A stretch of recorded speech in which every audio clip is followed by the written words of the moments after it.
li ser navê Çarpel Medya û Panoromaya heftê Silav û Rêz temaşevanên hêja îro îşev ez û du mîvanên xwe, du Kurdperwerên hêja em ê mijarên vê heftê ji perspektîfa Kurda binirxînin. Mîvanê minî yekemîn, ez anka dixwazim bînin ekranê. Mîvanê minî yekemîn Rêzdar Ezîz Alişê. Kek ezîz tu bixêr hatiyê? Êvar baş, navxêrê de be. Mîvanê minî duyemîn jî Parêzer Medenî Ayhanê. Kek Medenî tu bixêr hatiyê? Sağ ol, spas dikim. Mîvanek min ji Stockholmê, mîvanê minî din jî ji Bakurê Kurdistanê ji Nusêybînê beşdarî bernama me dibe. Dubare hûn bixêr hatin. Berî ku em dest bi bernama xwe bikin, dixwazim do salvegera waliyê Kerkûkê Rêzdar Necmetîn Kerîm bû. Necmetîn Kerîm bi tekoşîna xwe, bi sekna xwe, bi helwesta xwe di dilên hemû Kurdistaniyan de bicî bûbû. Ji bo wî do li gelek ciya daxuyanî panel çêbûn. Yek jê li Parîsê bû, li Enûsiya Parîsê bi beşdariya gelek kesan panelek çêkirin. Duê panelê de Rêzdar Kendal Mezan, şaredariya berê Rêzdar Osman Baydendir, Profesör Jo Blû û cîgirê serokê PDK Hesen Şerîf û nûnerê Herêma Kurdistanê Elî Dolemerî beşdar bû. Li Bakurê Kurdistanê Partiya Azadiya Kurdistanê gelek dezgeh, partî û kesayet ji bo Rêzdar Necmetîn Kerîm belavok belakirin daxuyanî dan. Rêzdar Necmetîn Kerîm bi helwesta xwe, bi helwesta xwe ya wêrekî di referanduma endûma sevxwebûna Kurdistanê de helwestekî pir baş danî û ew helwesta wî ew ê her û her di doza Kurdistanê de bijî. Ruhê wî şad be û em ê wî tu carî ji bîr nekin. Niha em ê biçin bi mîvanê xwe re li ser mijar û bûyerên vê heftê bipeyivin.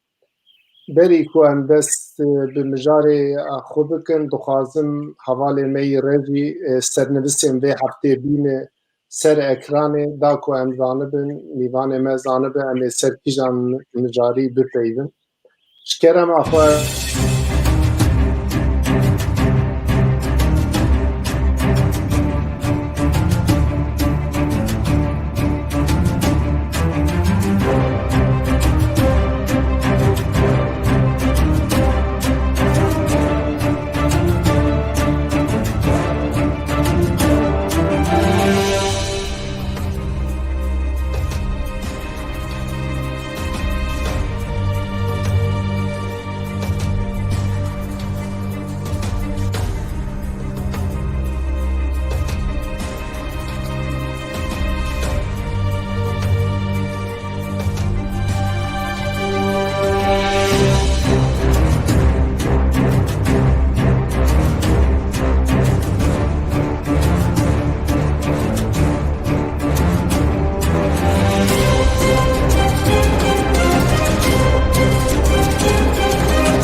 gelek spas ji bo vê jeneriyê.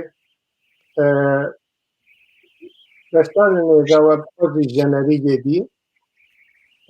Mijarên me yê vê heftê gelek dewlemend e. مجارك هەیە کو د تاریخا کوردستانê de ciyekî wê girîng heye. Pêşmerge ji bo alîkarî û piştgiriya birayê xwe Kobanê çû wir lê wexta çûyîna wî ji Hewlêrê bigire heta Şirnaqê, Cizîrê, ji Cizîrê bigire Nûseybînê, Qoserê, Wêran şerê, Sûrûcê deng veda. Hîn îro jî ew ziyareta wan, ew çûyîna wanî hawara birayê wanî çervanên li wir deng veda. Wexta milletên Kurd di bûyerên netewî de yek helwest bin bi hev re tev bigerin, milletê Kurd piştgiriyekî mezin didi wan û milletê Kurd gav bi gav ber bi azadiyê diçe lê bê çûyîna wî ya azadiyê de dem dem hin astengî derdikevin. Lê ew ruhê serdana pêşmerge ji Hewlêrê heta Kobanî moralekî pir û pir mezin da milletê Kurd. Tu çi difikirî kek ezîz di vî warî em ji te dest pê bikin? Tu vê bûyerê çawa dinirxîne? Bandorekî çawa danî ser milletê Kurd? Melekek Sîrac êvar baş, spas ji bo vê vexwandinê ya bernameya we. Berdewamiya bernameyê we hêvî dikim. Silav û rêz bo hevkarên bernamê, her wiha temeşevanên bernamê û bo kek medenî Ayhan Recî. Ev bûyera bûyereke dîrokî ye. Ji bo min di dîroka Kurdistanê de yekemîn car ew ne tenê kombînasyon dîmeneke Kurdistanî li her çar parçeyê Kurdistanê diyar bû ku pêşmergeyên Başûrê Kurdistanê di ser rêya Bakurê Kurdistanê de çû hewara Rojavayê Kurdistanê. Gava ku derbasbûna Bakurê Kurdistanê de me hemûyan dît û em bûn şahidê wê roja dîrokî wa dîmenên ku me bi çavê xwe dît. Bi hemû xelkên me ku nêzîkî wê rêyên ku merge têde derbasbûn ku ez ne şaş bim derûdora 105 pêşmerge û derûdora 40 tirimbêlên leşkerî bûn. Besiya xweş him di wan tirimbêlên leşkerî de, him di berdestê pêşmergeyan de û him xelkên Bakurê Kurdistanê gava pêşwazî dikirin, hemû jî rahiştibûn ala Kurdistanê.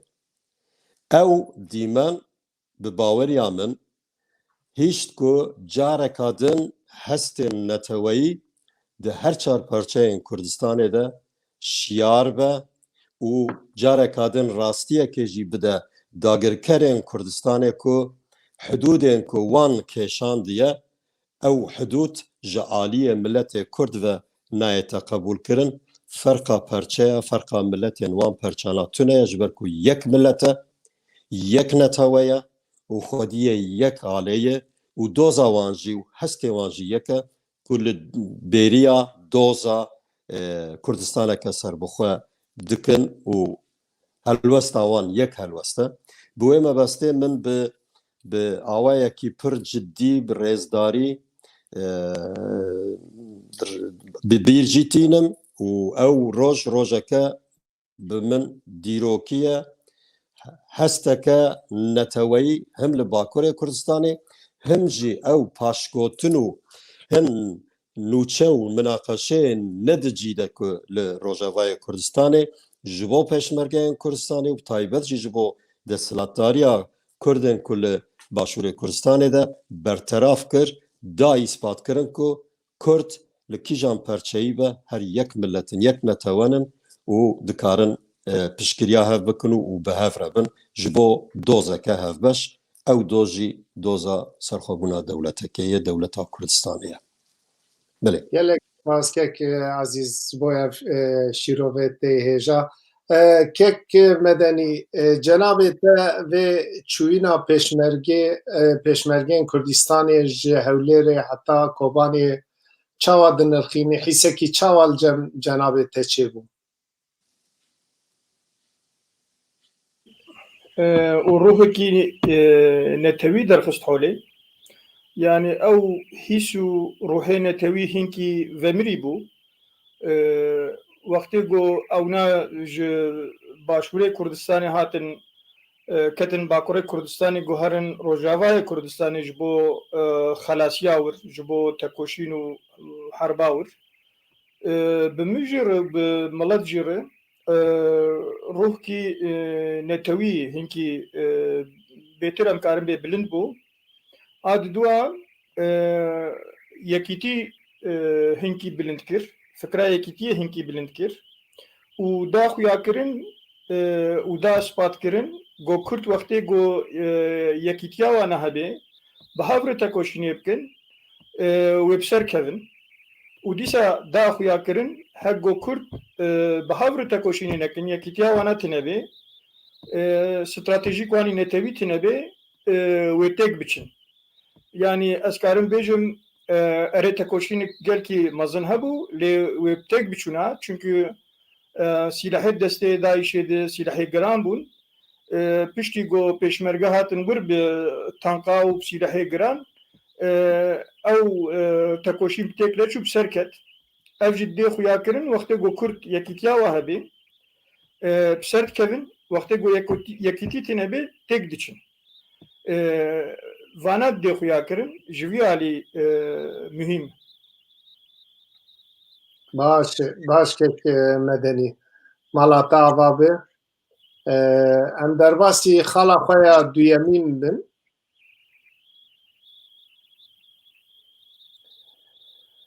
xala me ya duyemîn hûn jî zanin li Tirkî parlamentoya Tirkî biryarek girt ji bo Başûrê Kurdistanê ji bo Rojavayê Kurdistanê ji bo esker bişînin wir wira dagir bikin û em zanin ku li Başûrê Kurdistanê gelek bargehên dewleta Tirkiyê heye lê vê carê xwestin ku ji bo 2 salî ji parlamentoyê destûr derxînin lê mixabin vê carê ya jî vê carê ya rastî partiyên ku di dagirkirina Kurdistanê de xwedî rol bûn xwedî helwestin vê carê ji nakokiyên navêna xwe ya jî ji konjüktûrê yê dunyê helwestekî cuda danî yani CHP ku mîmarê dagirkirina Kurdistanê ye vê carê di esker şandin ji tezkerê got na çima na yani sebebên nabûyînê divê me xwestin îşev bi wer bipeyvin tek medenî em ji te dest pê bikin vê carê cenab-ı na CHP Kemalîsta çawa şîrovet çima nagotin vê demê gelo Niha li gora anayasa yani meka zagona Tirka hala heştê û heftadê meclis karê herbê îlan bike û li gora xala not û duwa de dîsa meclis li gora hiqûqên navnetewî karê leşkerê xwe artêşa xwe bişîne dervî welata bişîne welatê dî divê tezkera nû de tiştê başka ev hene yek jê 2 sala ev yetkî standî ew 4 meh piştî hilbijartina gobê 2013 hat bê çêkirin piştî wê hilbijartinê 4 meha jî dûr dîş karê bişîne yani hilbijartinê jî derbas dike û divê tezkerê de نابێژێ ji bo got leşkera ez bişînim dora sînorê Iraqê û mücawirê wê dibêje yanî ji bo ev tezkere hatî dan ji bo got leşkera karibê bişînê welatê biyanî wextê gote got welatê biyanî hemû welat dikevin nav de yani dikarê leşkera bişîne Rusya jî dikarê bişîne İran jî dikarê bişîne hemû jî yani hekmedeni li vir dixwazim tiştekî pirsim cenabê çûyîna eskera di mesela wê de di mesela qanûnî de di mesela maddeyên hundirîn ya jî hiqûqa navneteweyî de helwestekî cuda ya di mesela asıl de mesela siyaset guherandina CHP de şîrove dike. Yani CHP siyaseta xwe ya li hemberî berîn ya li gorî cenabê te ez ê wê derêjî yani hikûmetê ya jî em nebêjin hikûmet Tayyip Erdoğan bi tezkera Cumhurbaşkanı yetkiyê meclîsê dan xwe ji destê meclîsê ew yetkî standir ev jî hiqûqê navnetewî û ê netewî îhlal dike fakat yani dewleta Tirkî mekazagewna xwe kirî wek moxulê daîme qul dike û Tirkî jî welatê tezkerayê ji sala 1905 de roja got leşkerê xwe şandin qorê tezkere derxistin û vir de heftê û yek sal derbas bûye heftê û heşt tezkere derxistine û ji wî çaxî heyan her piştî Korê, Filîstîn, Somalî, Bosna Hersek, Afganistan, Iraq, Sûrî, Libya, Azerbaycan, Lübnan, Qatar tezkere ji gelek welatan derxistine û leşkerê xwe birine gelekî welatan ev mesela got heyab Qatarî, heyab Somalî, heyab gelek welata Tirkî eskerê wêna derketinê derve ev dê xuya kirin got Tirkî ji xeynî mîtên garantiya xwe dewletek emperyalîst e hem eskerê wê nikare xwe hundir dibigire xwe derve dixe hem ekonomiya wêna xwe sînor dinagire xwe dervî sînor dixe îro ji aliyê aborî ekonomî jî dewleta Tirkî ji alîkî li Rojhilata navînî ji alîkî li Qafqasyayê ji alîkî li Afrikayê ev mesela got sîstemê Cumhurbaşkantiye anîn jî ji bo dewleta Tirkî dewletek emperyalîst e kararê zû û bi suret jêr lazim in îro mesela got CHP li hemberî vê tezkerê derket ji bo got tezkere hem wextê wê dû dirêj û derdkevê piştî seçîma hilbijartina bîst û sisiya yek ji ew e û a di duwa jî CHP yeqîn nake wextê got Tayyip va seçîma wan da bike îqtidarê dewr bike ev tezkere jî mesela got dibêje ne dora sînorê Iraqê wek tezkerê berîn nabêje dora sînorê Iraqê û mücawîr ciyê wê dibêje welatê biyanî CHP jî bi ihtimalkê mezin Wîlod Ramînê dibêje nêzîkî seçîma ya jî piştî got seçîm sindoq vebûn wextê got Tayyip Erdoğan wan da kir ya jî berî seçîma karê Tirkî bi dewletkê rtêxê herbê de wextê got têxê herbê jî de ya wê bê ez narim hilbijartinê ya jî hilbijartinê bike jî wê herbê derxê nahêlê îqtidar bê guhartin qultuğê xwe nadê kesî CHP ji bo got vêna hîs dike li hemberî vê tezkerê derket ne got CHP li hemberî got dewleta Tirkî û artêşa wêna operasyonke li milîtanê PKK bike li hemberî wê derketiye mesele ne ew e mesele ew difikirin ku Tayyip Erdoğan berî seçîmê ya jî hemen piştî seçîmê herb kê derxe û îxtidarê devir neke wilo xuya dike jî di va seçîma de wê AKP û Tayyip Erdoğan winda bike wî çaxî diredimînin ya ev sindoqa bilîzin ya berî seçîmê belkî herbê derxin ya piştî seçîmê belkî herbê derxin ev ihtimal heye ji bo vê ihtimalê nexwest CHP. باش کێکی مەدەنی گەرێک سپاس ماڵاتا لە mêzekên kek ezîz vê bûyerê çawa şîrove dike kek ezîz cenabê te jî zane berê di siyaseta hundir de gelek cara dijberiya partiyên Tirkiye hebû lê di mesela siyaseta derve her yek deng yek helwestî nîşan didan. Cenab-ı Tevcarê helwesta CHP ya li hemberî AKP nîşan da û bîsek berê Rêzdar Medenî Ayhan hin şikê xwe got û yek xalayê kemîn got 2 sal piştî 2023 çar meh jî derbas dike. CHP ditirse ku AKP nikane vê اقتدار برحتی دور بکش بوی گوتینا جناب te çawa şîrove dike vê yekê ji bo min biryarên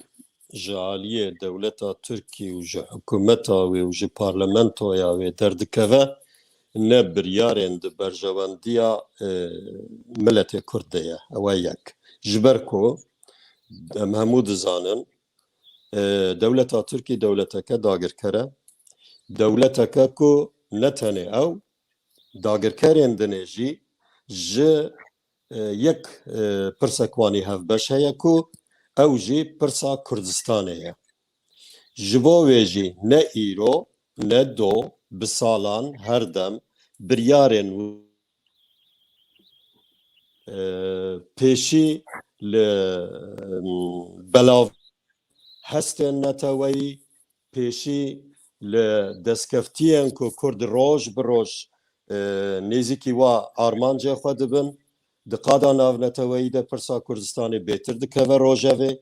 tirsa dewleta Tirkî ew e di wê çerçeveyê de helwesta ez tu ferqekê nabînim navbêna kemalîsta û îslamîsta ya jî CHP û AKP'yê ji bo min yek e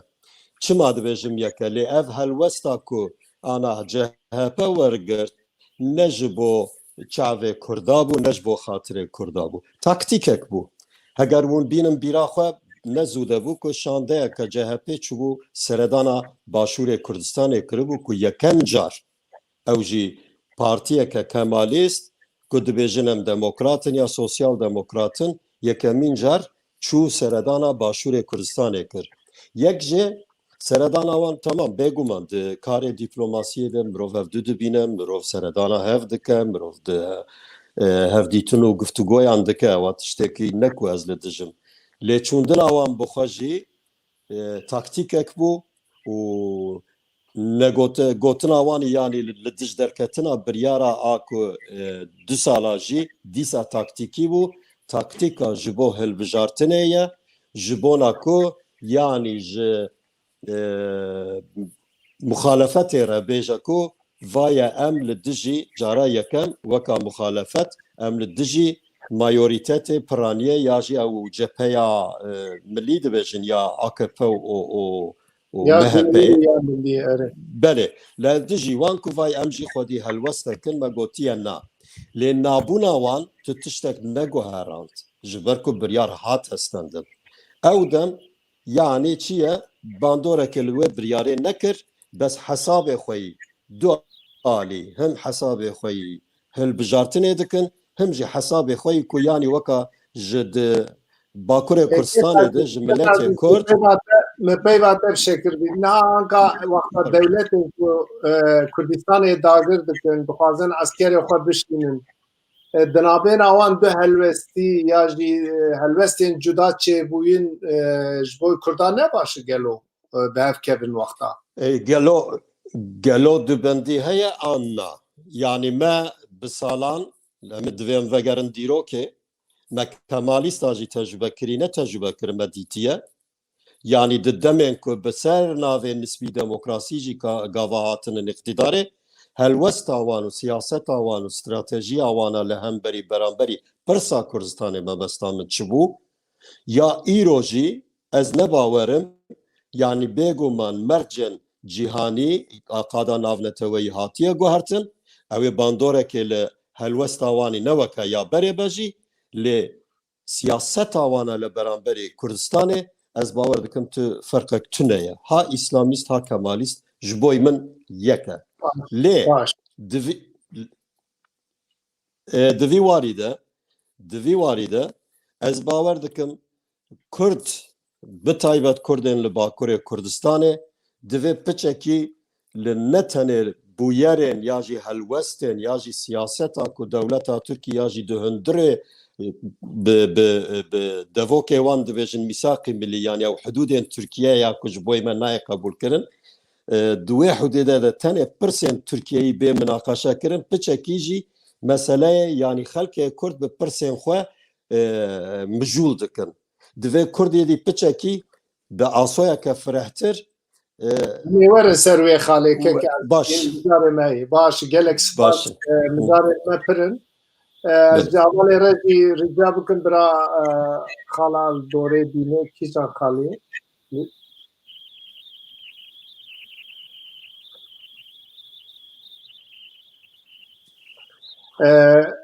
باور dikim cenab-ê we jî şopan heta rojeva Tirkî dagir kir û ew dagirkirin îro jî didome deh balyozxaneyên rojavayî li ji bo Osman Kavala azad bibe daxuyaniyekî dan pirsî wê daxuyaniyê serok komadê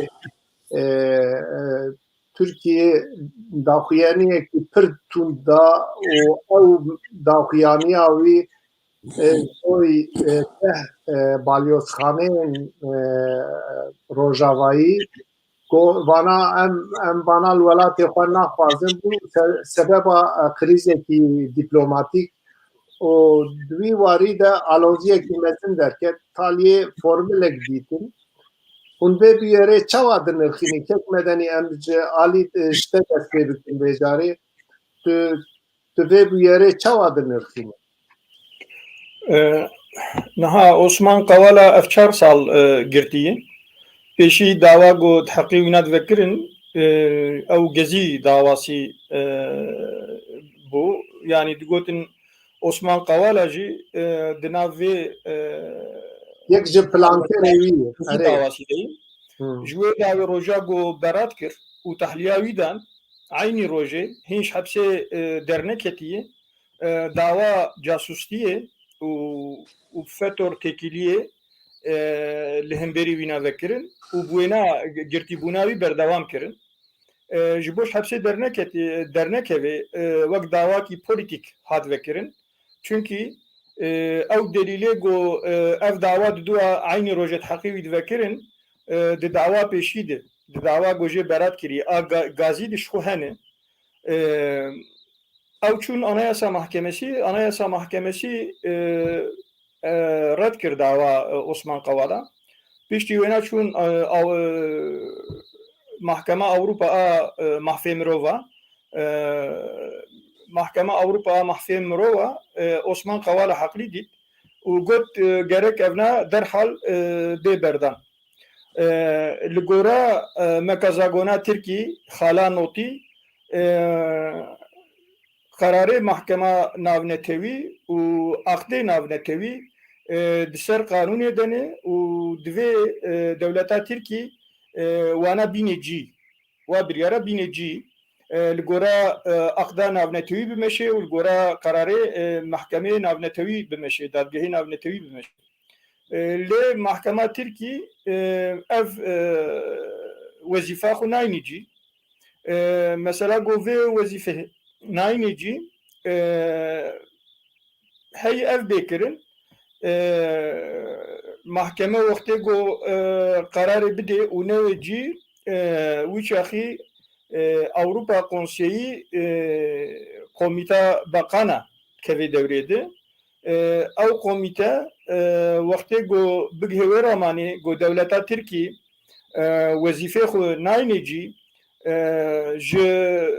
disa ji mahkema mahfe mirovat pirsi dibêje biryar ke bit yani ev devleta Tirkiye divê rewşêde wezîfa xwe tîne cî li hemberî aqdê û li hemberî mahkema navnetevî nayîne cî wextê ku mahkema mirova bêje bê wezîfa xwe nayîne cî biryar ke wilo bigirê wî şaxî Komîteya Avrupa Konseyi a Bakana ya direkt biryarê digire Tirkiye ji Avrupa Konseyi tavêjî ya jî endamtiya Tirkiye hildidê askiyê ya jî Tirkiye davet dike ku jê derkeve ji ve hersiya yek tê kirin Tirkiye mecbûr ya Osman Kavala berdê ya jî wê ev pêvajo pêşkevê ev neqleke tenê hatî şoxlandin ew jî li hemberî devleta Azerbaycan ev hatî şoxlandin devleta Azerbaycan jî şexskî muxalîf piştî qarara Avrupa Mahfê Mirova da jî berneda piştî bakanlar Komîteya Bakana Avrupa Konseyi ji mahkema Avrupa a mirovatiyê biryar û rama xwest wana jî got ku ev dewlet li hemberî aqda navnetewî û li hemberî biryara mahkemê wezîfa xwe nayîne cî çilo wilo got berî ku devleta Azerbaycan berî ku Komîteya Konseya Avrupa kararê bistîne ku ji Avrupa Konseyî bê derxistin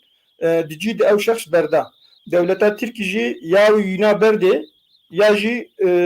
wê ji Avrupa Konseyî bê derxistin ya jî endamtiya wê napêşî wê têkevê askê dûra wê bê derxistin wê pêvajo wilo bimeşe baş kek medenî mala ta avê karim bêjim tişkî dî jî balkêşeyî Osman Kavala serokê şirketa Kültura Anadolu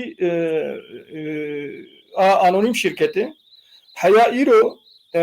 devleta Tirkiye dîroka xwe de ji bo ku şirketek bê girtin dawê venekiriye fakat de Wezareta Tirkiye a ticaretê li hemberî vê şirketa ku Osman Kavala serokê wê ye ji bo ku bê girtin dawê vekiriye ev jî tişkî gelkî balkêş û bêhiqûq li Tirkiye asas hiqûq û qaîde nemayî hemû tişt li gora daxwaziyê polîtîk dimeşe mero nikare bêje qaîde qural hiqûq mayî baş kek medenî mala ta avê ele mêzekin kek ezîz ji Stockholmê vê meselê siyasetmedarên wan hikûmeta wan çapemeniya wan vê bûyerê çawa dinirxîne kek ezîz em te gudarî bikin Beleke ku ev na mesele ne tenê pirsa a li ser girtina Osman Kavala tenê ye bi baweriya min hin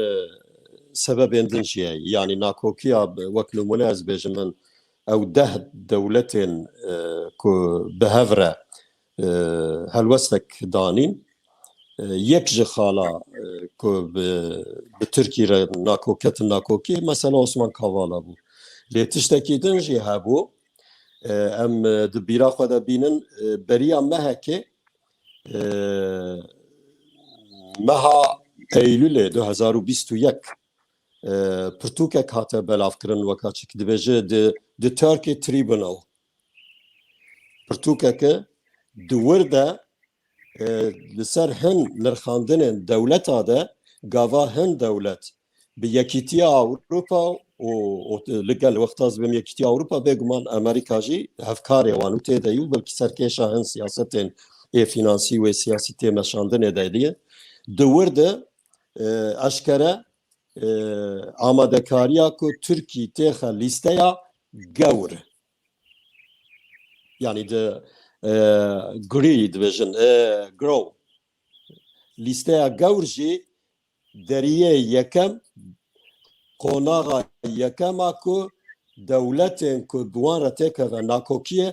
ئێدی دکەvن لیستەیە ڕەشی یەک سەبەبەک دنجی کو هاتەvە قۆناغێ سەدەم چیەکێک عەزیز دوێ مەسەلێدە چما وەڵام سەدەم کو مەسەلا عوسمان کاڤالا و ئەو شیرکەتا ku کەکمەدەنی گۆتەوە یەک دویەم مەسەلەیە Halk Bankası jî nakokiyeke mezin e ku li hev nekirinin mesela pereyê reş û bi milyara dolar e ew ya duyem e tiştekî din jî di yek rapora dewletên welatên Yekîtiya Ewropa dibêjin EU Countries Report ji Tirkî re yekemîn care belkî hêza dagirker li Rojavayê Kurdistanê wek hêza dagirker bi nav kirin. Evaya jî bu yanî êdî xal bi xal qonaq bi qonaq hatin gihîştin ser hev êdî Erdogan nikanî bû bersiva piçekî hisî ya jî ew desthilatdariya xwe xwest bikar bîne loma jî eger dîplomasiyê bizanîbiya esas ji bo Kurda tiştekî pir û pir erîniyê ku wî helbestek wa wergirt û got ku em ê deh balyoza derxînin ji welatê xwe derxînin dîroka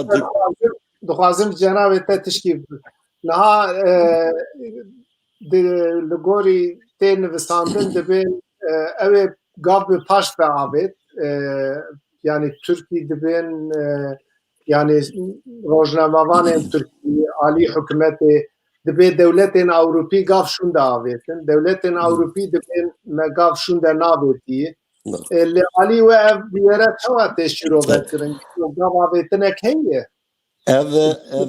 yani ya Yekîtiya Ewropa dibêje rast e welatana dibêjin rast tu gav nehatiye paşavêtin esas piçekî lîstikeke di wergerê de hate kirin yani li gor maddeya çil û yekê ya Cenevreyê esas bêjeyên İngilîzî tu bixwîne esas Yekîtiya Ewropa dibêje em li ser pîvanên wê peymana yek çel û yekê me tu tiştekî zêdetir ji Tirkî nexwestiye em li gor wê pîvanê wê xalê xala çil û yek em tev digerin em dixwazin Tirkî jî li gor wê xalê tev bigere lê wexta ez bawer dikim qasî ku min bihîstiye jî bi piçekî veya şopand du şêwirmendên Erdoganeyê yek jê navî wî Kalan çi İbrahim Kalın Kalın du o yekî din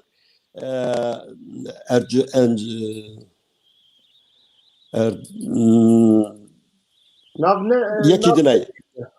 nav nemême du şêwirmendî wî gava ku werdigerînin weka dibêjin ku yanî vay Ewropiya di xala çil û yekê de gotinin ku em razîbûna xwe piştrast dikin li gor xala çil û yekê yani bi çend gotina bi İngilîzî wergerandina Tirkî de qaşo Erdogan jî îqna kirinin Erdogan noma mijarê bi vekirî baskın oran nivîsandibû rastî nîrxandinekî baş kiribû divê meselê dibe yani evaya rast e helwesta Yekîtiya Ewropa ya wan dewletana nehatiye guhertin di xala çel û yekê de çi heye li gor wê helwest wergirtinin yani Tirkî bêguman normal ew ê ji bo milletê xwe ya ji bo der û dora xwe ê bivêje ku wan şûn divegeran biryara xwe şûn divegeran lê katastrof bû di jiyana dîplomasiyê de dewletek rabe 10 ambasa 10 balyoza bivêje welatê min terk bike tiştekî ne polîtîk û ne di dîplomasiyê de sıfır yani sınıf edma Erdogan. Başek çend levza diye ji bo vê mesele niha mesela got Tirkî peri raş spid ki yani hındırı Türkiye peri raş zede spid bin vak sistem ki beri ve mesela balyoca devleta Türkiye kirin listeye gördü. Mesela insan ki devleti Avrupa ya devlet ki ditirebi لفيدري أنبيجن لور بريغو تشكي بحقوق كتي دستي وبيفيرجي دست خستي تاخي بانقيجي كسنا بيجي تشكواني مدني خانكي بشتي هاي ثانية وعرضة وعرصة بكرجي كسنا بيجي تشكواني أو برش توجي وجو قاشقچيا سلاحي هات بي كسنا بي تشكواني و دورا پشتی سه-چهار ماه بانقی دمینه یا جی پیتش کیت کرده دورا دفروشه و یا جی بانقی دکشینه و مقبوضه دبل اروپا سپید که فقط مثلا گو و بالیوزا 10 بالیوزا بهاور داخیانی دا چکرن سبب دماکازاگونا ترکی دخلا نوتی ده دولتا ترکی اختی ناونتوی و بریاره محکمه ناونتوی مجبور بینه جی نانی جی دولتا ترکی وانا جی افکر سبب لهمبری وینا بهاور 10 بالیوزا داخوانی دا حیان هاکا 10 بالیوزا ولو داخوانی ندایه بالیوزک تنجی اساس نکاره ولو داخوانی که بده çünkü de sala 1961 de peymana Viyana a diplomata hatiye çekirin duena dixala 14 hadid beje balyoz devleta gole be nikare be işe navwe devleti biştagli fakat evna eşkere vana müdahale kir u dahaba bhavr müdahale kir خواستن گو ترکی تخن بن باسکیه ده خواستن گو قریز که ترکی درخن وقتی گو سیاسی قریز دردکوه اکونومی جی تسیر که مازن دستینی دولار زیده دی به وکی دیتره جی سرمایه در ونایه و خواستن گو ترکی تشیر بکن خواستن گو ترکی دنیا همی بدن خویاکرن گو دولتک باستقرار بحقوق وبيرو باوري لي ماي وانا خوش جوفينا بدي خويا كرين اف قريج دار خسته باش كيك مدني او خالك هي ملورد اف خالا فرتر ببيبن ببورن يك جانا از گوتنا و دبرم مجار پرن و وقتا ما هندك جبوي امورن خالا پشتي وي حوالا رجابكم نها چند روزیم وی تالیه مجارک روژوا باکوری کردستان روژوا ترکیه دنگ ودا اسنافکی کرد به نام جمیل تاشکسن سردانا سروکا ای پارتی مرال اخشنره ده برسیوک دایه گوورا گو ام زبان خود خواستن چند خود خواستن ورا کردستانه مجلس و ناو کردستان انکار دکه و اب یکا باکوری کردستان آوای کی کو راکسیونا کو ملت کو روشنبیرن کو مدیا جواکی ده نشان دان دنگ ودا ev yera bi şeklekî ket rojeva Bakurê Kurdistanê. Ez hevalê revî rica bikim bira ewlî ew filîma bînin em mêzekin ku kek Cemîl çektiye. Kimliğimiz inkar ediliyor. Kürdistan inkar ediliyor. Biz buna karşıyız. Biz varız. Gördük. Sen danışmanların bile arkadaşların bile hepsi Kürttür. Ve şu an senin bulunduğun yer Kürdistan'dır. Ama ne yazık ki mecliste bu Kürdistan inkar ediliyor. Şimdi bak, insanların Kürt olması, Türk olması, Alevi olması, Sünni olması, saygı yani etnik aidiyetleri, dini aidiyetleri, mezhepsel aidiyetlerine herkes saygı duymak zorundadır. Maddi olmuyor. Başka bir şey. İkincisi, biz o zaman bak sen burasını Kürdistan diye tariflersen, tarifleyebilirsin. Ama Kürdistan'dır. Ya güzel kardeşim. İnkar edilir mi? Ya başkası için de farklıdır. Bak. Yani inkar politikasına yönlendiriyor beni. Bu başka bir şey işte. Öyle olmuyor. Ama Bak, işte ben başından beri bir şey burada söylüyorum. Kürdistan'sa mecliste farklı bir şeyse Bak, öyle biz de değil. bunu işte kabul ediyoruz. Öyle. باشه gelek spas kim خیراتن سرچاوی ماتن امنیت دا آسایش دا تو تعدایی زخت کلوکرن چجوا پرسین نه زیده تعدی ندانه ما sadece hukuk sizi kirin sey şeviat merhasiz kirin malbat rahatsız kirin dikarbun dnava roje de gazim bikiranaş bu ifade ve ne kirin jiber ku mejüliye min haberdan min rahatsız bun xwestin ku mijî rahatsız bikin چه پرسین شته ev der ku derim ev der Kürdistan'e تا دوباره کر دوباره که ما گوی در کردستان اول وی در جیان دکن کردن چاندا me Kürde, دیروکا me Kürde, hebuna me Kürde, her tişte me Kürde, Kürdistan'e yani. عاجز کرن پشتیوان گوت نده Tabi illa ki te adizkin çünkü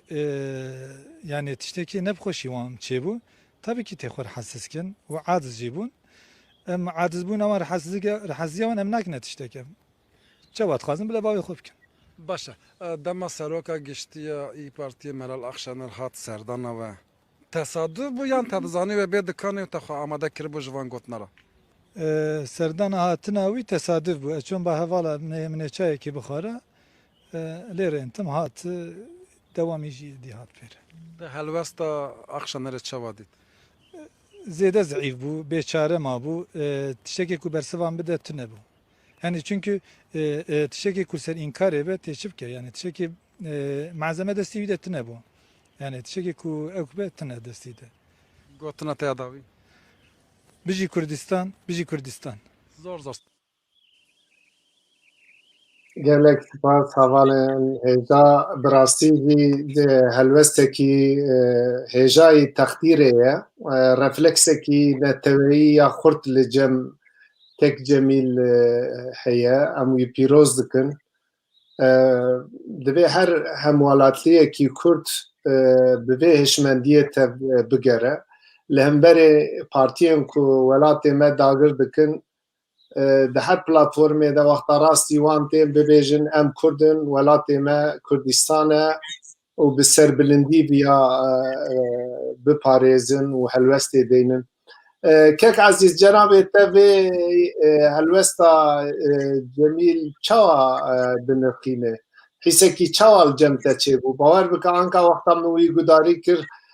bi ji Rûdawê bi maşallah re wexta röportaja wî min gudarî kir yani mirov ew coş ew hîsê mirova we bilind dibe ku mirov dibe normal esnafekî Kurd esnafekî ji Kurdistanê eger karibe li hember temsîldarên dewletên dagirker bi vî şeklî hereket bike ew tê wê wateyê milletê Kurdê di demekî nêz de li Bakurê Kurdistanê qezenc bike tu çawa şîrove dike kek ezîz vê yekê براستی جیه شانازیه جیه کیفخوشیه جیه سربلنداییه یکو هفوالاتیه نورمال نه سیاسی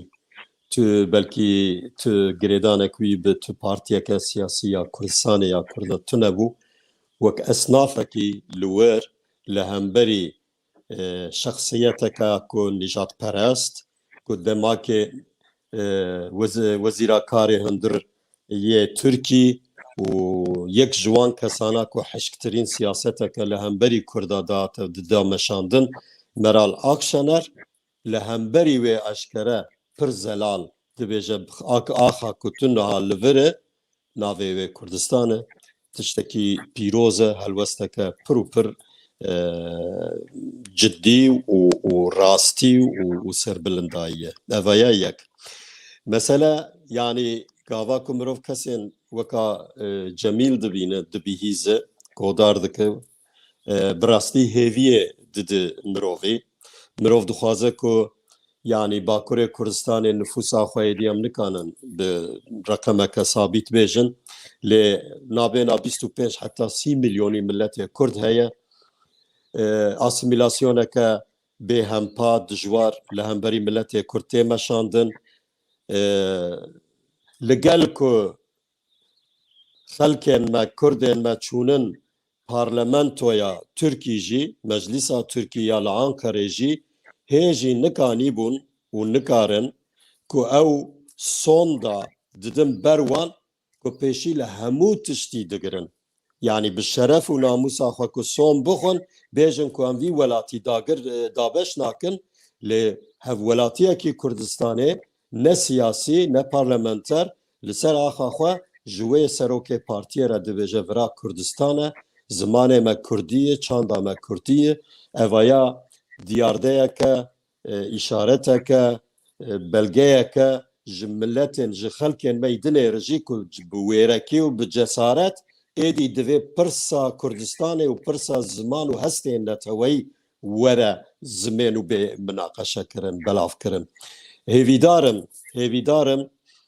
eva vîdeoya bi hemû şêweyî were belav kirin ne carek ne du car ne sê car û belkî xelkên me dinê ku cesaret nakin ya jî ew navê bêjeya têgeha Kurdistanê ku ji wan re weka bizanabûn dewleta Tirkî weka bive dide xuya kirin êdî xelkên me cesaret bikin ku bi rastî milletekî cudanin, neteweyeke cudanin, xwediyê zimanek û dîrokeke çandeke cudanin, mafê wan e vêya xwe bi şexsiyeta xwe û kesayetiya xwe îfade bikin. Başı kek aziz malata ve kek medeni cenab-ı te hukuknas e bi çavê hukuknasekî ne bi çavê Kurdperwerekî siyasetmedarekî gelo viya karin yek ji beşê bê îtaatiya sivîl ev helwesta Cemîl nîşan da li hemberî Partiyên Kurdistanê anka gelek Kurd sibe rabin serî li dadgeha nêzî xwe bikin bêjin em Kurdin welatê me Kurdistan e em zimanê xwe yî perwerde bi zimanê zikmakî dixwazin girêdana wî di hiqûqa gerdûnî ya navneteweyî û ya hiqûqa ya Tirkî çi ye bê karekî wer Kurd bimeşin ew ê çawa be çalekiyekî bê îtiyatiya sivîl Kurd dibêjin em îtaatiya sivîl em dimeşînin ya zî mê bimeşînin lê nameşînin li gora wana sivîltiya bê îtaat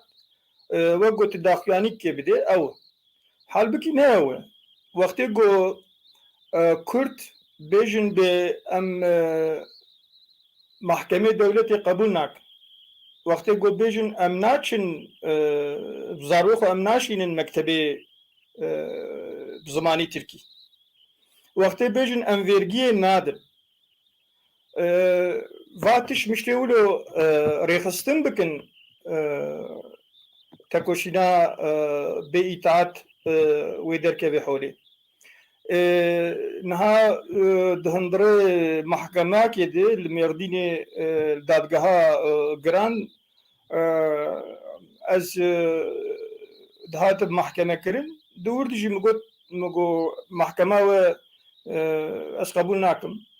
او آلاوانی ترکال وی داره هبونا وینا نمشروی هبونا وجی لور نمشروی ورک ولات کردستانه ام مجبور وی تاوریل همه داری دین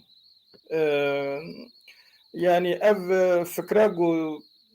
ev 21 sal xistini nav Kurda de fikra entegrasyonci yani wek şoğle demokratik cumhuriyet û federalizm û vatış müşteritiri gerek em bavêjin sertinga ew ne fikrik netewîtiye tasfiyet wekî dîtire jî وقتی گوت بیجه از کردم و در کردستان زمانه من کردیه از حقی خود خوازم افتشکی الگوره حقوقی نابنتویجی تشکی بحقوق تشکی نه بحقوق نکارنج بو وینا محکمه دادگاه دعوا وکن çünkü خالما کازاگونا نوتی آترکا biryare mahkeme navnetevi a mahfe mirova Avrupa û aqdê di ser qanûnê dibîne mahkema Mahfê Mirova Avrupa jî dibêje wextê ku şexs nîdetperestiyê neke banga nîdetperestiyê neke ya jî banga terorê neke hemû fikir di hundirê hukuk deyî tişkî demokratîk ev jî mesela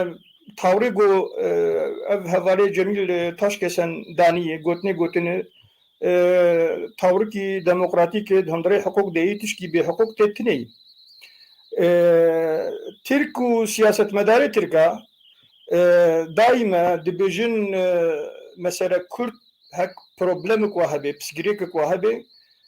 axetî heye ew piştgirêk heye di do birçîbûn û feqîrtî û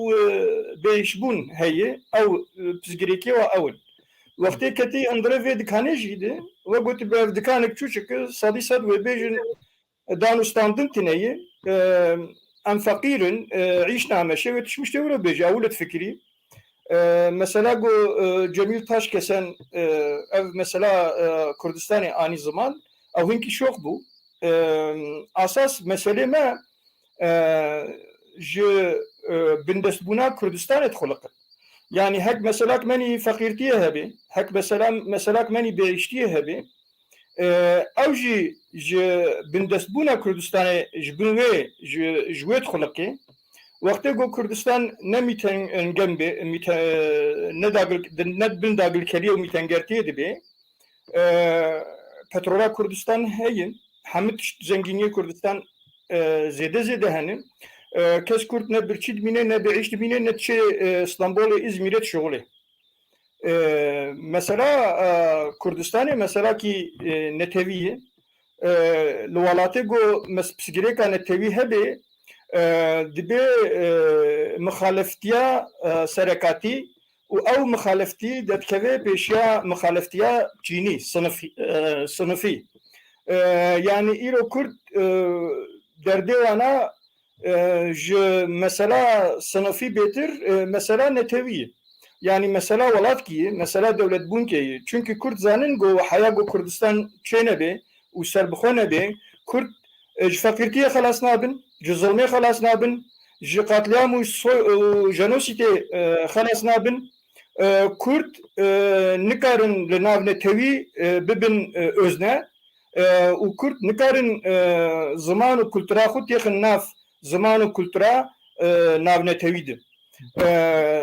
ew tawir tayyîkê baş rast e feqet kêmasîk û xeletîk wê jî heye wextê ku Axşener ji Taşkesen re dibêje dibe ma em neyekin dibe em yekin em neyekin yani berî hemû tiştî miletê me başka miletê welatê me başka welatê û welatê me û miletê me bûyî çar medeni esnafekî asî esnafekî bu iş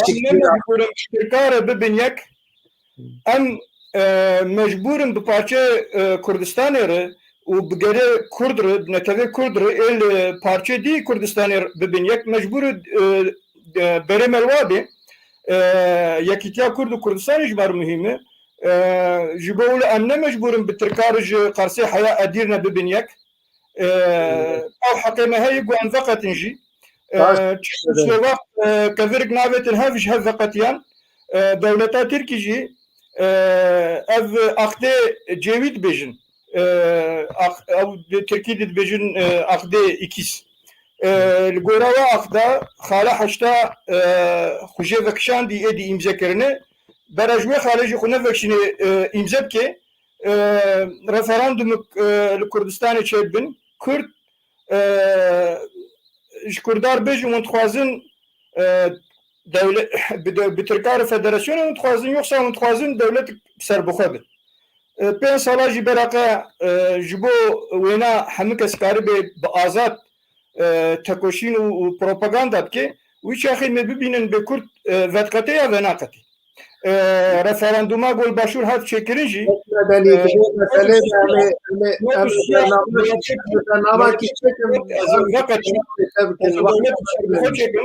yani miletê Kurd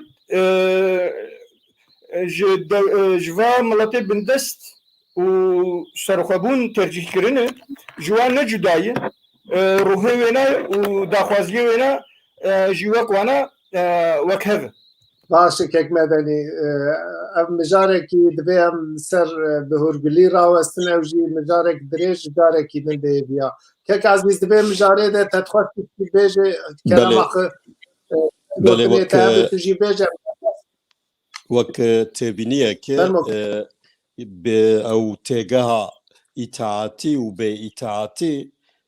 pîvana ve bêguman kanûnê Tirkiyeyê ku dayî pêş millet. Yani ê ku tu li gor kanûna tev negere tu bêîtaatî dike. Pîvanên Tirkî tu qebûl neke tu bêîtaatî dike. Yani kurayiya wê detaya wê pêwîst nake. Lê tiştekî ez dixwazim bêjim çi rêxistinên me siyasî be, çi rêxistinên me sivîl be, çi kesayetiyên bi nav û deng û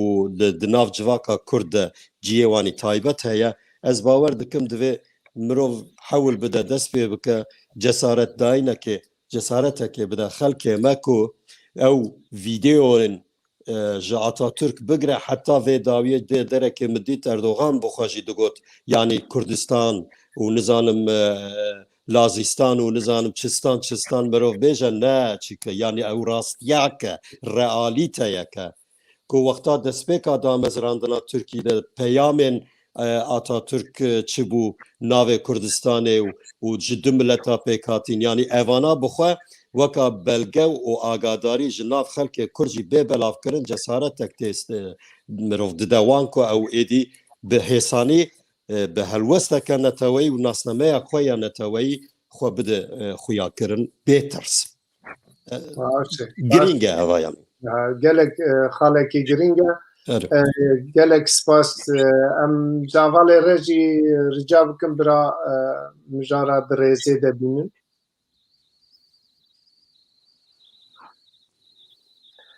niha ev xalekî mirov kare bêje ku xalekî serekê ye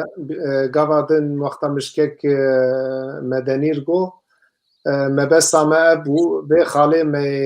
me got vê xalê de hêjarî fexîriya gelên Bakurê Kurdistanê gelên Tirkiyê em ê wê xalê de vê mijarê binirxînin nebû niha ev çend sal e li Kurdistanê şerekî tê meşandin dewleta Tirkiyê bi her awayî êrişî milletê Kurd dike êrişî Kurdistaniyan dike bi hemû alavan gava de kek ezîz behsa raporek kir di wê raporê de behsa spîkirina perê reş kir behsa tiştê din kir tê îdia kirin ku ji dema Tansû Çîler heta ku dema wezîra hundir Meral Akşener cî gelek cara bütça şer ji ser eroînê ji ser tiştên madeyên hişbir ser tiştên ew ê tê meşandin û sicîla Tirkiyê di vî warî de pir xerab e ji bo vê yekê yek sebeb jî mesela şerê ku li hemberî milletê Kurd li hemberî li kîverê dibe biraber her çar perçê Kurdistanê anka em bibên dîmenên çend salên vê taliyê bi mêzekin dewleta Tirkiyê bi seda tank û topê xwe bi 10,000 askerê xwe û ew xwe êrişî Kurdistanê dike wan wir bicî dike ev peraşkî derê tê giş pişta milletê Kurd pişta milletên Tirkî li Tirkî dijîn ev yeka dibe sebeb ku îro li Bakurê Kurdistanê li Tirkiyê hêjarî di asekî herî bilind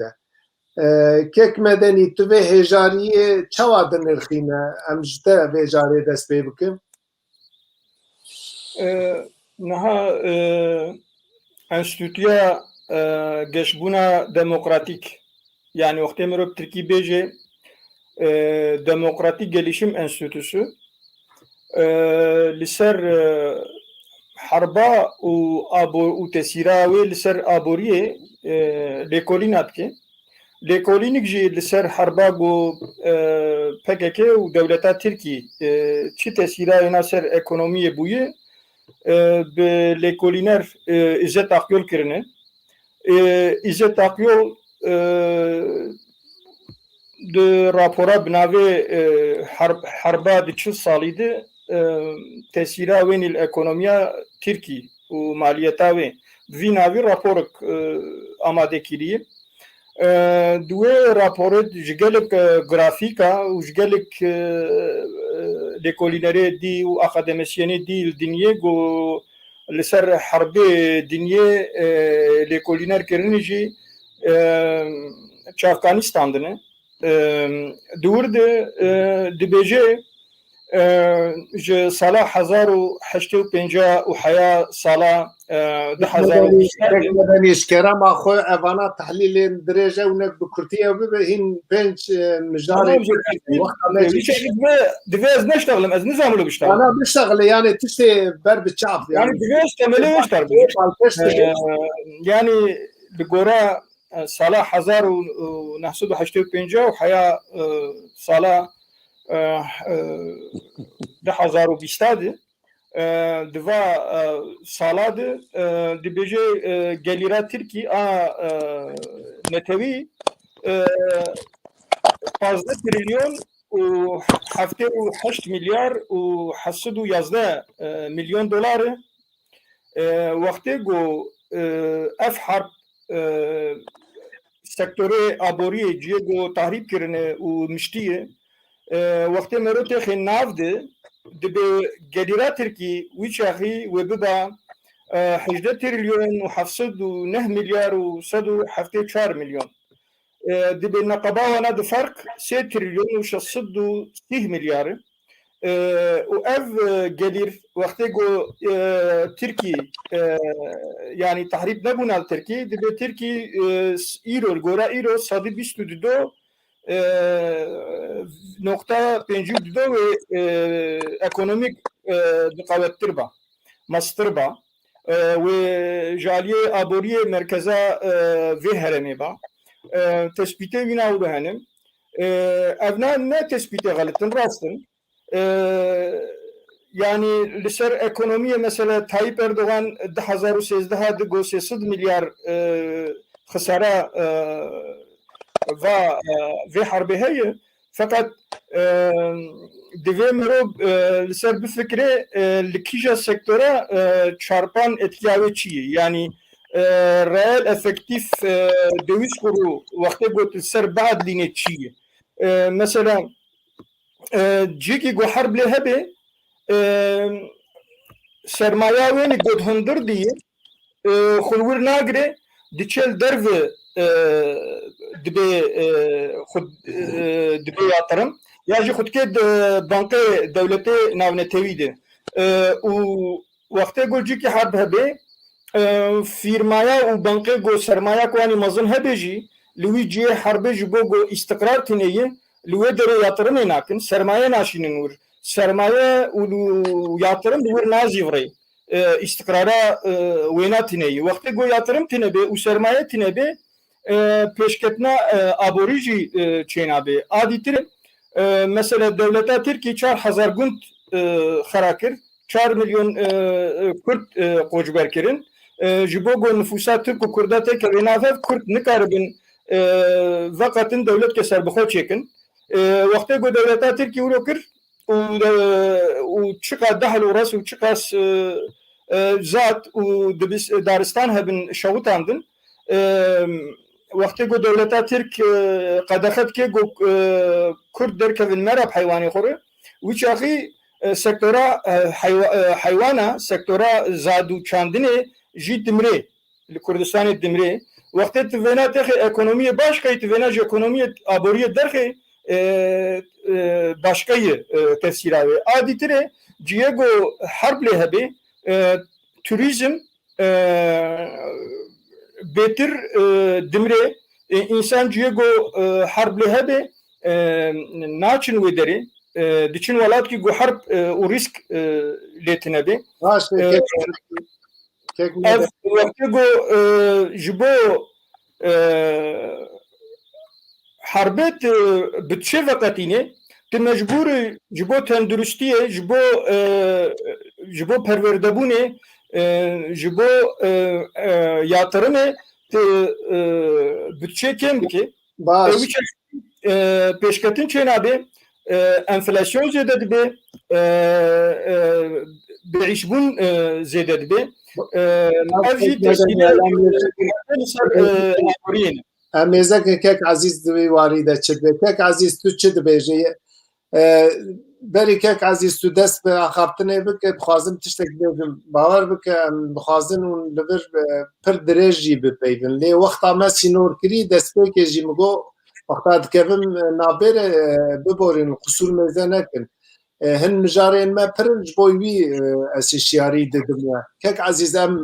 جەنابێت تە گوداری بکن تو چت fikir dibî mijarî de کەک عزیز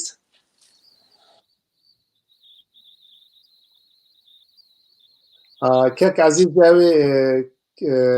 کەت ئەم ji hevalên rêjî rîca bikim bira xala din bîne em dest Ez ê Kurt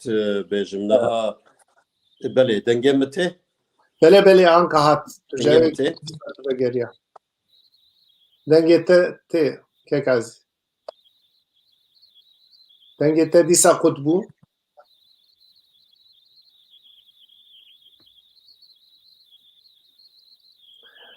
problemê di interneta kek ezîz e hevalên rejî û pêr eleqedar bibin vay dîsa hat kek ezîz dengê Cana Kurt çavkaniyên dewleta Tirkiye ya aboriyê ya finansê yani gelek tiştin yek ji import û export yani ithalat û ihracat yek ji proper giring ku turizm yek ji petrol ya din kişt û kal be ku çandinî û ziraat û avahî û yani inşaat lê tiştekî dinê jî ku bi eşkere nayê gotin hişberiye yani ji heroîn û esrarê û tişta bigre ew jî yek ji çavkaniyên ticareta ku Tirkî dike bi awayekî reş û dewletên dinêre lê wexta ku tu di warê siyasetê de rêz li mafê mirovan negire tu rêz li demokrasiyê negire tu bêtir bi aboriyê de di çerçeva çewrakê tenê de bihêle tu her tim perê giran aboriya giran tu taybet bide ji bo şerê leşkerî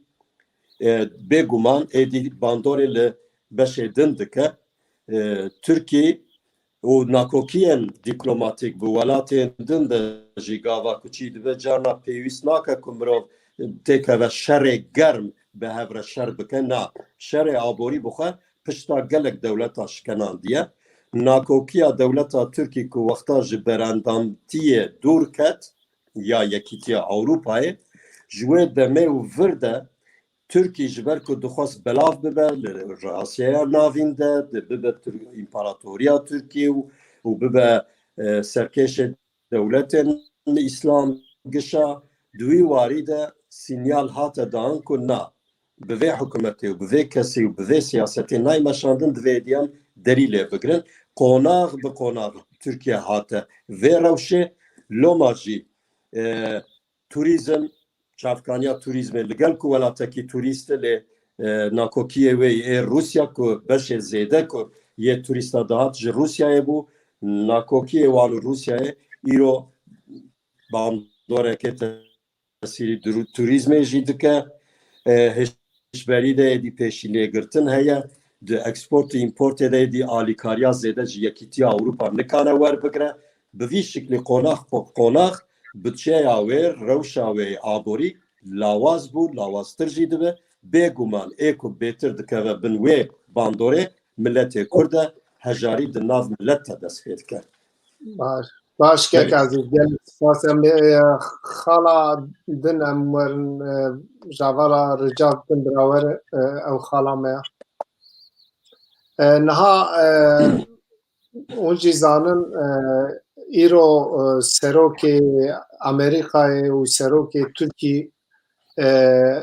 هەبوو ددیتن ڕۆمایê çend roberê generalekî Amerîkayî behsa serxwebûna Kurdistanê kir lê hevdîtina Joe Biden û Recep Tayyip Erdogan çapemeniyê îro çapemeniyê de xwend li hevkirinekî ew tune ye lê Amerîka hin daxwaziyê xwe ji wan ji ew kiriye ji Tirkiyê kiriye di mesela mafê mirova de di mesela di mesela siyaseta wanî dervî welat de ya Libyayê de ya Rojavayê Kurdistanê de gelek mijara de komîtên hev beş hatiye avakirin û ser wê mijarê ew ê werpeyvandin diyar Amerîka dixwaze bi fikrekî Tirkî dorpêç kiriye hin şert û mercê wê xwe pêşkeş di rojên pêş me de em ê bibînin ev mijar di kîjan astê de yî çawa tê peyvandin çahatî peyvandin hin tiştên ku anka me dîye ew e kek medenî ji bo vê hevdîtinê û gotinên wî generalî cenabê te çi bê wexta me pir û pir hindik em ê carekî din vê mijarê bi awayekî din bi were binirxînin lê anka wer dibe awayekî Kurd hûn karibin bersîvê bidin ew ê baş be ev mesele ne mesele got Kürt bersiv bide yani fakat kamê bidin mesela go berî hevdîtina Biden û Tayyip Erdogan ev general dibêje gerek Kurdistanek serbixwe çêbibe ew mesaj dide Tirkî dibêje projek Amerîka a got Kurdistanek serbixwe çêbibe heye a diduwa mesela go vê mesajê diye ji bo got Tayyip Erdogan teslîm bistînê jî belkî dibêje fakat proje Amerika ago Kurdistanek serbixwe çêbibe ji hîn ji heştê û vir de heye harba yekemîn a cîhanê de û harba duyemîn a cîhanê de ev dewletê mezinî navnetewî di deftera wa di ajanda wa di Kurd û Kurdistan û Kurdistanek serbixwe tune bû fakat îro wek dewletek Fransa, Kanada û Amerîka di ajanda wa di Kurdistanek serbixwe heye asar jî Kurdistanek serbixwe wextê ku tirîsînorê Kurdistanê binare ji bo îstikrara sermaye û gera sermaye mecburiye nexşa Kurdistanê xerîta Kurdistanê di şer şehrî Kurd Behra Basrayê di ser Ardahanê re Behra Reşê ser Şkenderûnê re Behra Spîyê û Urmiyê dixê nav xwe de nexşa Kurdistanê sînorê ve çar behr hek di hindirê va çar behra de dewletê navnetewî û sermayedar îstiqrarê dixwazin Kurdistanek ji rojhilata navî re Kurdistanek serbixwe ji bo mehfê wa jî îro lazim e berê ji war dewletê ku ne lazim bû Kurd nüfusek mezin bûn wî çaxî zengînîk wanî jî mezin hebû îro dibêjin mesela petrol heya 20 salî wê xelas bê wextê ku Kurdistanek serbixwe çêbibe wê ji nav destê wa bifilîtiya nikarî bo kontrol bikin îro sîstemê wa hatî guhertin Kurd jî gerek siyaseta xwe gora vê çêkin yani ême mesela me çi mesela me mesela netevî got Kurd bibin xwedî dewlet got Kurd ji vê jenosîta golwatê kirin zilma golwatê kirin xelas bin ziman û çendaxwe têxin a nav evrensel û netewî din dinya jî bin özne ji bo vê jî kîja dewlet hek dewletek dewleta Kurdistanê a serbixwe jêr piştgir bin em ê war têkilîkê deynin û em ê war bin mütefîk lê ev mütefîktî jî divê bi qeyd û şert bê çima bi qeyd û şert cîkî wek rojhilata navîn saetek ji bo hemû mütefîktî ji bo hemû tîş bê guhardin carna jê gelek dirêj e ji bo em navê wêne bi müttefikê stratejîk jî lêkin mecbûr ji aliyê me ve bi qeyd û şert bê çünkü em li Camp David hatine xapandin em di çil û şeşadê Stalin û Sovyet jî em xapandine gerek li gorayê bi qeyd û şert em herin lê kîja dewlet li dinyê bera Fransa bê bera Amerîka bê wextê ku bêjin em piştgirin ku Kurd bibin xwedî dewlet em ê bar tekevin têkiliyê hek Amerîka nabêje Çîn û Rusya dibêjin ê bar tekevin têkiliyê hek di hundrê saet ket tên guartin di hundrê saet ket divê em jî bên guartin mesele yani armanc û hedefa me çi ye gora wêne refleksiya me divê hazir bin spas dikim باش سپاس یا جناب te dikim kek aziz tu di vî warî de çi difikire em fikrê te jî bigirin kek aziz ji evê ket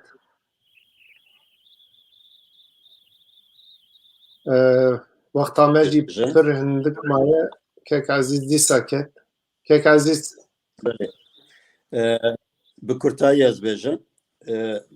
demek nêzik te Erdogan çû Amerîka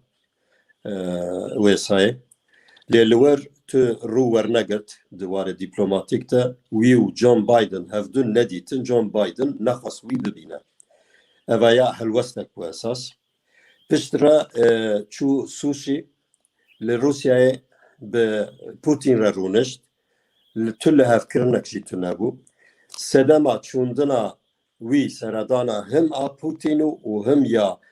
Biden weka cenabê te jî anîzmê li ser mesela Sûrî bû li ser mesela Lîbyayê bû û bi taybet li Sûrî jî yek ji pirsa girîng pirsa Rojavayê Kurdistanê bû gava ku em behsa Sûrî û Rojavayê Kurdistanê dikin divê em ne tenê Rusya û Amerîka hesab bikin li gor min divê em İsraîl jî têxin wê rêzê İsraîl jî xwedî helwesteke û xwedî siyaseteke û weka terefeke loma jî vê hevdîtina ku bi navê G dewletên G20 de êdî tu bandorek û roleke bêjin girîngiyek Türkiye êdî di nav welatên G20 de nemaye jî ji me re ku dewleta Tirkî êdî bibe G21 ji 20 derkeve têkeve rêza êdî a piştî wê tê di vî warî de helwestên wê ku çi rojhilata navîn û çi restkişandina nakokiyên siyasî û dîplomasî bi hin welatên çi bi Amerîka re be û çi bi Rusya re û dagirkirina müdaxelekirina Rusya Sûriye de jî ji mafê mirovatiyê û ji demokrasiyê wê de tir tiştên nemirovane kir êdî Amerîka li gel ku ew dibêjin mesela PKK terorîst e lê ji YPG û PYD re negotiye terorîst ji ber ku piştgiriya wê dike Amerîka bi vê rêyê di Sûrî de ciyê xwe girtiye loma jî ez dibêjim helwesta Erdogan yani Türkî êdî berjewendiyê wê û berjewendiya dewletên dirê bi taybet çi Rusya çi Amerîka û çi İsraîl ve lehev nake loma jî mesela generalê Amerîka dest pê kir Jay Garner yani dostekî hêjayê xwezî ew wek waliyê Kurdistanê wê demê bimaya belkî ew ê hê rewş bihata guhertin lê mixabin Bremen hat dewsawî Bremen jî em hemû dizanin çi got û çi negot û hin têbîniyên ya jî bîranînên cenabê Kek Mesûd Barzanî jî heye di wî warî de lê dibe mijareke din belkî ew mijarekî ev mijarekî dirêj e xandinê ye gelek spas kek azîz ji bo çend ez we deqakî kek me venî birastî wexta me sînorkirî pir hindik mayî ez dixwazim divê mijarê de tu dixwazim deqakî tiştekî bêj lê du mijar heye û her yekî we du deqeyê we hene ez ê zû xelas kim devleta Türkiye hebûna xwe ser tinebûna Kurda û Kurdistanê çêkirî ji bo were got mesele bê Kurd û Kurdistan berçavê wêna reş dibe dinya nabîne xwe jî nabîne û nizane bê çi jî dike devleta Türkiye wê têkevê Rojavayê Kurdistanê wî çaxî wê ew Rûs jî bên rûbirû mesela Kurdistanê de Amerîka û Tirkiye lev nakê mesela Ermenistan û Azerbaycanê jî lev nakin mesela Kıbrıs lev nakin Kafkasya lev nakin mesela Bahra Egel lev nakin mesela Deryaya Spî lev nakin mesela Libya û se 400 fe 35 fe 16 Halkbank û Sûrî û Iraq li van mesela hema li hev nakin wî çaxî merot dare bêje sedî sed müttefiktiya Amerika û Tirkiye xelas bûye ev kirasqetiyayê hew tê dirûn yani kîja rojê qetiyayî ji rojê Tayyip Erdogan bi Ergenekon roketî îtifaqê de Ergenekon berê wîna daye İranê Çîn û Rusya devletê Şangay û li gorî wana xwehazirî asas herbik hundirê Tirkî dike û dervî herbik dervî Tirkî dike çiqa li ser bişuxulin jî Amerika û Tirkiye ji müttefikî derketin müttefikê wîna hebin Amerika û Tirkiye fîlî nabin müttefik Kurdaran jî gerek jer îstifade bikin Niha de hevdîtina îro de gelek mixalên nezelal heye lê tiştekî herî balkeş komîtekî hevbeş hatiye avakirin lê di mesela mahvê mirova de di mesela demokrasiyê de îdara Joe Biden xwedî xetekî sor e mirov ya dibîne em ê rojên pêş me mêzekin mijara di rêzê de ji hevalên re jî rica bikin birabînin ev mijara ev 16 gava di meviya Mîrxan bi hevalê dina êdina Joe Biden zane ku devleta Tirkiye di aliyê mafê mirova demokrasiyê de hev pêşkeve ji bo devleta Tirkiye teşhîr bikine ziman vêna lîstikiyan mijara me ya ew ê hûn jî zanin keçeka Kurd Kurdeka êzdîdî Alman bû sebeb ku girtina wê keşka 5 salî ya Kurd dadgeha li Mûnihê cezakî da wê 10 sal cezê dayê piştî wî li Frankfurtê dîsa mehkema çêbû dîsa kesekî 4 sal ceza dan wî di vê navbêrê de em behsa Daişê dikin û behsa kiryarên Daişê dikin çend roberê Daişê êrişî pêşmerga kir û di pêşmergeyên Kurdistanê şehîd kirin bi rêz wan bibîrtînin herek we deqakî hûn kanin vê mijarê wer binirxînin kek ezîz em ji te dest pê bikin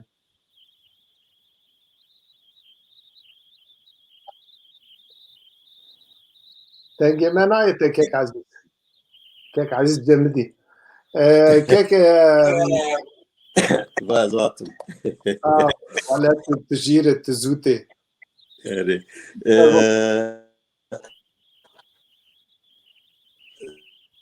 hem belki ez numunak din bivêjim ew ên numuneyên ku li welatên Ewropa cuda cuda hin biryarên ku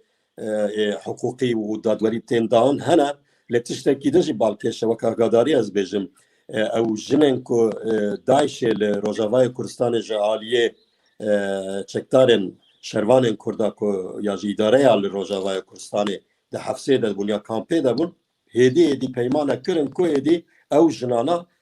vegerin ji kîjan welatî hatine vegerin wî welatî lê wexta hatin berî wê pêvajoyek din hebû ew ê ku ji Swêd çûbûn û beşdarî şer bibûn 5 kesî 10 kesî 20 kesî yanî ez bawer dikim zêdeyî 200 kesî şûn divegeriya lê siyaseteke ku a bi taybet ya dewleta Swêdê û bi giştî jî welatên Ewropî zêde weka medyal çînakin belav nakin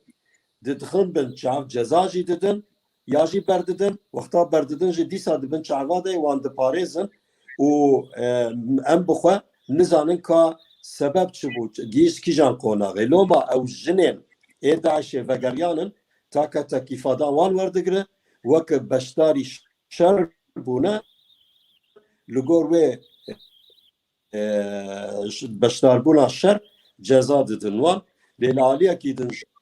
ku mexdûrin di aliyekî din jî de hiqûqek din li hemberî wan tê meşandin. Ez bawer dikim vaya belkî wezîfeyeke Kurdên ê weka me ku li dervayî welêt dijîn li revenda Kurd li diasporayê dijîn divê çi bi şexsî û çi bi rêxistinî û çi bi dezgehên din em bikaribin kombînasyoneke harmoniyekê bi hev re deynin û Kurda ê ku tûşî neheqiyê dibin tenê nehêlin û xwedî li wan derkevin. باشه کێک عزیز بۆیە بەرسیبا پێیەکن و کێک مەدەنی جەنابێ تا تuvê mijarê çawa dinirkînî دادگاها منی هê kararek bê hiqûq dayê ez karim bêjim ev binavê eva binavê Jenîfer û wetandaşê Elman ev pîrek parastî çünkü li ber tavik ji bo zarokek û diya wêne kirine kole revandine û îşe mal biwatkin û zarok li baxçe girê didin li ber tavikê ji bê aviyê ji bê avbûnê zarok dindê jin û mêr ê got evkirine eva got navê Jenîfer û mêrê Taha El Cumalî endamê îşî dêne endamê rexistina îşî dêne îşî dê çi dikir êzîdî dikuştin êzîdî diravandin tecavüzî wat kirin li pazara difrotin ne ro niha wextê got mero vêna li ser vêna biryarke bide divê mero li hiqûqê navnetewî li gora hiqûqê navnetewî biryarke bide û ceze bike li hemberî mirovatiyê li hemberî însanetiyê suç levza wêne kengî derketî holê piştî herba dîniyê a duyemîn sala 1945 de li mehkema dadgeha askerî a Nürnbergê li Almanya derketî holê û piştî wêne jî mehkema navnetewî a ceze derketî holê dixala di statûayê de dixala hefta de ev li hemberî mirovatiyê li hemberî însanetiyê suç bêçiyê li wir belî kiriye di wir de dibêje li hemberî nifûskê wextê got saldırık mezin çe bibe kuştun çe bibe tevayeti rakinetin koleti çe bibe işkence çe bibe tecavüz çe bibe ravandın çe bibe evna dibêje suçe hemberî însanetiyê nihaka mesela got ev keçik û cavê kirine kole revandine li ber tavikê hiştinê bîşkence kuştinê her du ne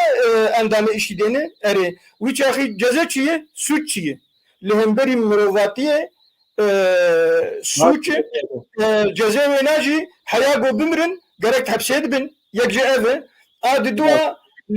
li gora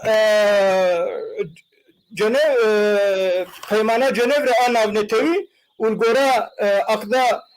sala 1948 çê bûyî ji bo jenosîd bê astenkirin û cezekirin li gora xala di duwa Rûsya jî evna parçayekî jenosîda êzîdiya a heftê û çarayê ji bo wilo jî ev her du însan ceze wana gerek heya got bimirin di hicrê de hepsê dibin ev biryara Nürnberg biryara dadgeha minî xelit e malbata vê qîzê gerek daxilî mehkema Frankfurt û daxilî dadgeha mehkema minî hê bibe li hemberî va biryarê xelit here îtirazî باشه کێک مەدەنی gelek spas em hatin mijara xwe yê taliyê hevalê nêze mijarekî yekcarna mijarên vî rengî jî tînin ekranê qereş dax yek ji navenda geştiyariye îro mijara me ye Qerejdağ navêna wêran şehir û Diyarbekirê de heremekî çiyayekî gelek hêja ye em îro mijara Qerejdağê bername xwe bi taliyê bînin ji kek ezîz dest pê bikim cî warê kek Mehmûd Lewendî dibe ciyê geştiyariyê kek ezîz tu çawa şîrove dike vê yekê kek ezîz dîsa ket çavê kek ezîz deng kek medenî em ji te dest pê bikin heta kek ezîz tê Jeopark di sala 1991 de li Fransa ketî lîteratûrê de û îro Jeoparkê got li UNESCO qeydkirî 147 li Kurdistanê û Tirkî jî li parêzgeha Qulû û li parêzgeha Konya Qulû Jeoparkek heye Waliyê Diyarbekir ji bo ku Qerejdağ bibe Jeopark dibêje me miracatî UNESCO kiriye ev tişkî baş e Jeopark mesela ku çiyayê Qerejdağ berîna 100,000 sal ev çiya agir fûrandiye û vemirî ye piştî ku vemirî kaş û kaşînok û meğare û çal û koncal tê çêbûne cînîn jî gelek ku estetik hene çilo nexşer wê însan a wextê ku însan ixtiyar dibe ev ji tê xuya dibin ya jî çizgînên xêzin tê xuya dibin ev volkana ku vemirî jî didê xuyakirin ku mesela ser wê erdê di çi dîrokê derbas bûye qaşlê erdê çilo şekil standiye wê ne dê xuyakirin tişkî dîrokî û tarîxî ye divê dewlet li vir planlamakê çêke rêna çêke têxê bin muhafazê de yönetima wêne û ekonomiya wêne çêke hem ev navê bihêlê ku Kurdistan û Qerejdağ bêtir bênazkirin hem jî ji bo miletê ku dora Qerejdağê ye ji aliyê aborî jî îmkankê wê çêke yani wextê ku tarîxa medeniyetê tu bixwaze yaskê tarîxa dîn û yeqîniya ola tu bixwaze yaskê dîroka kendê tu bixwaze yaskê tu mecbûr Qerejdağ û Ruha û Mêrdîn û Amedê tê xênav de bêyana tarîxa dinyê tarîxa medeniyetê tarîxa çendê tarîxa dol dîn û ola nayê nivîsandin Qerejdağ jî di neqeba Mêrdînê û Ruha û Amed de yî wek di neqeba Hersiya di merkezeke û ev merkez wek navendik Mezopotamya û Kurdistanê ciyê ku nû zat lê hatî çandine ji bo mühim mesela ku ev na bibe Jeopark û ji dinyê hemû kes bê lê bigere wextê bê lê bigere ne koncal û meğare û wa tişta tenê wê bibînin tiştê estetik doğaya Kurdistanê jî wê bibînin kultura Kurda jî wê bibînin çünkü Jeopark tevl û kultura çenda dora xwe a milet û tevl û tebiatê wêne Jeoparkê tiştî baş yani baş kekî bedenî gelek spas mala te ava bê kek ezîz vay tu vegeriya hat kek ezîz divê mijarê de em dixwazin dîtinê te jî bigirin û êdî em dawî li bername xwe bînin kek ezîz em te gudarî dikin îsa deng kek ezîz dengê te qut bû باش بله انا بله دواره گشتیاریه ده کردستان براستی ولاتکی گشتیاریه پر زنگین و دولمنده دنگه من تی آنا bele dengê دنگه من te تی erê tê واردكم جا Anate gelo. أنكاتي يكجارا قطبي أنكاتي Li cemin normal xuya ya nizanim. أري أنكا دنكتي تبي بيبي كيك عزيز Deng nayê ne wa? دنجتتي Ê başa. Min xwest ez bêjim ku Kurdistan di warê welatekî geştyar e geştyariyê de welatekî dewlemend e çi bermahiyên dîrokî bi çi bi ava xwe behra xwe û çemên xwe û çi di bajarên dîrokî û volkan û ya jî em bêjin girên qîjot de gelek ciyên hêja ku ji aliyên geştyara û turîsta werin bên dîtin. Heger ku ev ne rewşa awarte be û ne rewşa siyasî helwesta dewleta Tirkî li beramberî pirsa Kurd û Kurdistanê be bawer bikin turîst hejmara wan ew ê nekên be ku werin seredana Kurdistanê jî bikin. Qerejdağ nimûneye, Behrawanê nimûneye, bajarê Urfa û Diyarbekir û Mêrdîn û Xarpût û wan nimûneye, xweşbûna xwezayiya Dêrsê nimûneye, berfa serhedê û Erzurumê û sporê li wa derana ku tê kirin nimûne ne lê yanî a ku aliyê Kurda û dezgehên Kurda û rêxistinên siyasî û sivîliyê Kurda bikaribin daxwazên ku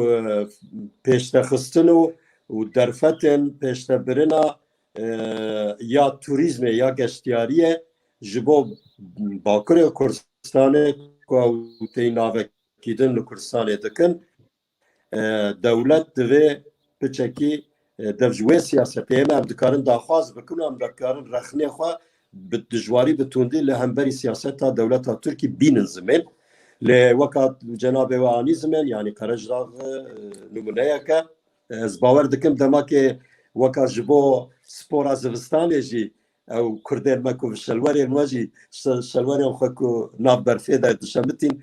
dîmeneke xweş bû yanî û belav jî bû bi nav û deng yanî xweş balkêş bû tiştekî balkêş bû hêvîdar ew siyasetên ku li hemberî înkarkirina siyaseta înkarkirinê ku em bikaribin deşîfre bikin û eşkere bikin ez bawer dikim ew ê bandorek geştyariyê jî bike spas. gelek spas gotinê wê Îtalyê herêk teqakî hûn karibin gotinê xwe Îtalyê bibêjin û stûdyo terk nekin bibînin em ê bi hev re çayek vexwin kek medenî em ji te dest pê bikin gotinê Îtalyê bixwaz bibêjin Yani gotne tali yoxtetim bike mevan te izne bide goz analiz bikim wile şuğle kinkin ez nikarim biştarim. kek medenî ez bibêjim li vir em ê anka di stûdyoda bibêjin Adi dua programık bernamak başçı bu. Keke Siraç Kılıç este u havalete piroz tıkım silav tıkım u ez havale Aziz Ali jî piroz tıkım silav tıkım u ez tamaşavana jî silav tıkım. kek medenî demekî dirêj bû me hev û du nedî tu performansa te jî wek berê ye 1995 me hev û di li Ankarê nas dikir 2005 dîsa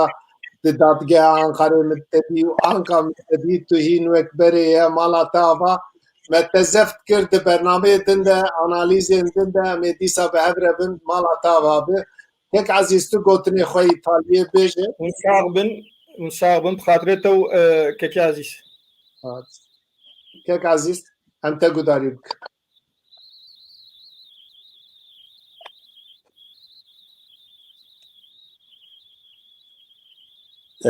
Spas bêguman mijar gelek bûn û gelek nirxandin û gotin hebû ku mirov li ser zêde jî bikira lê ez bawer dikim hindik û rindik de me hewil da ku em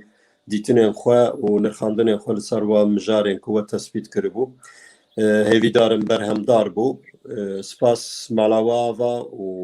her di bernameyê we de serkeftinê ji we re dixwazim. Dubare silav ji bo kek medenî û ji te û ji خباتکارên vê bernameyê re spas malî ava û silav û rêz bo temaşevanan jî destê we xweş. Ez jî spasiya cenabê we dikim dem gotinê we birî biborin ev yek ji stîla bernama me ye em mijara bi kurayî nanirxînin mijarê hefteyê ye hefteyê ku ji me got ji pencera Kurda em dinirxînin û her du jî bi bernameyê de serkeftî bûn ez we pîroz dikim ev hevra wextekî xweş sohbetekî xweş û bi hêviya ku di bernamakî din de tenê di mijarekî de em bi were bernameyên xweş bi rê ve bidin. Temaşevanên hêja em hatin taliya bernama xwe me bi du perwerên hêja sohbetekî xweş kir heta bernamakî din bimînin di xêr û xweşiyê de. Şev baş. Şev baş.